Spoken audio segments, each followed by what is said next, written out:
এলা, আপনার সঙ্গে আমার বিয়ের কথা ঠিক করেছেন আমার মামা। ছবিতে দেখলাম আপনি সুন্দরী, আমি কিন্তু দেখতে ভালো না। আশা করি ছবি দেখেই আপনার সেটা পরিষ্কার হয়ে গেছে। আমাকে যদি আপনার অপছন্দ হয় তাহলে আমার SMS এর উত্তর দেওয়ার কোনো দরকার নেই। আমি বুঝে যাব আপনি রাজি নন।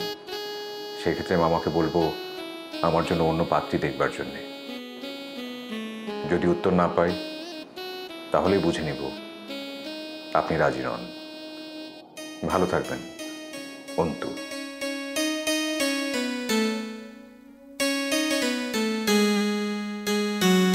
আপনার SMS পেয়েছি।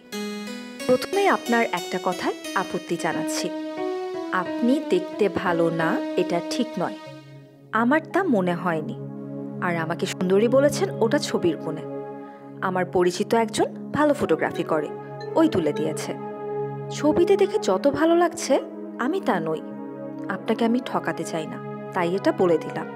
কারণ সবাই চায় তার বউ যেন সুন্দরী হয়, দেখতে কুৎসিত লোকও অপসরী বউ চায়। আপনি একদম সংকোচ করবেন না। আপত্তি থাকলে এই সম্পর্ক বাতিল করে দেবেন, আর আপত্তি না থাকলে দয়া করে একবার ফোন করবেন। এলা। এলা।